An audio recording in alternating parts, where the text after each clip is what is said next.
A 21 de agosto de 1941, nascia formalmente a Sociedade de Estudos Aéreos Açorianos. Mais tarde, daria origem à SATA.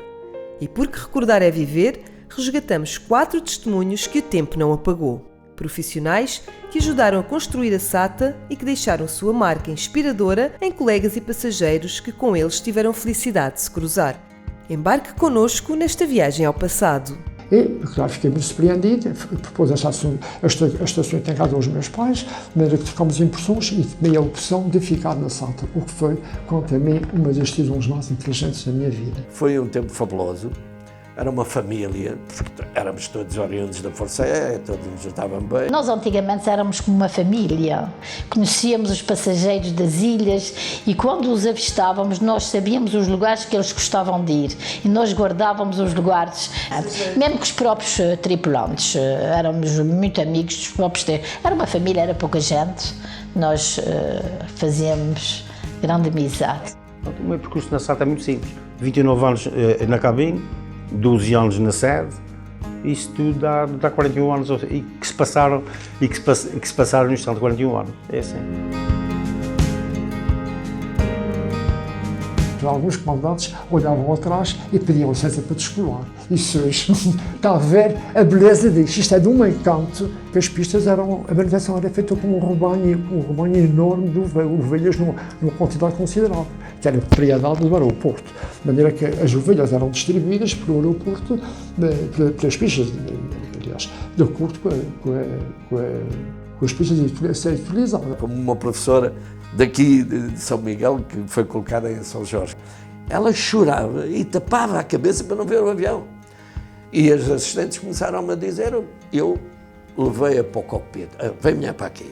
Comecei-lhe a contar anedotas com o piloto também, ainda antes de meter os motores em marcha, tive-lhe a explicar, está a ver, isto é totalmente diferente de ir ali atrás.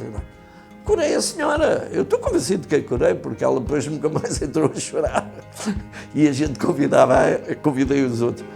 O comandante também dizia, olha, esta professora, vocês ponham lá à frente, que é para curar. Tive que parar quando casei, porque nós não podíamos voar casadas. Nós não podíamos voar casadas. Eu casei e o meu marido era chefe lá da SATA, no aeroporto de Faial, trabalhava também.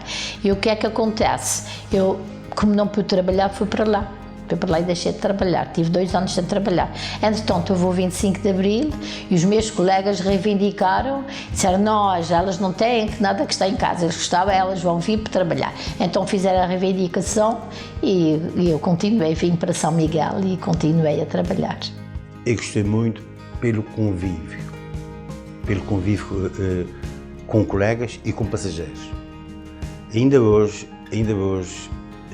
já saí há 12 anos, ainda hoje há pessoas que me encontram na rua e que os conheci a bordo, com quem, e às vezes conheço as caras, não sei os nomes deles, que é evidente, não posso conhecer os nomes deles todos, passageiros e colegas de outras ilhas, que me fazem uma grande festa e temos uma grande conversa e sentimos íntimos, apesar de não saber os nomes deles. Mas a gente conhece uma história, e depois há situações que se passaram a bordo com alguns passageiros e eles ainda dizem, lembras-te que me fizeste isso? Não aconteceu. E algumas coisas ainda lembro, outras já não. Mas é isso, eu gosto de conviver com as pessoas. A aviação, nesse tempo, nos anos 50, já tinha uma projeção muito excepcional, só que São torna pelo ciclismo, as pistas verdes, a agricultura ao lado, os carros das réplicas do século XVI, depois tudo ali à volta, toda aquela vida rural, à mistura com tecnologia de ponta, dava a ver a beleza que tudo aquilo tinha. E o hangar, portanto, a boca do hangar, que desapareceu, que fizeram lá, tinha uma imagem para a Ribeira Grande, um quadro maravilhosamente belo. Apanhava-se a ponta do Cintrão, a Ribeira Grande, os dias iluminados, a montanha, enfim, era uma vida excepcional.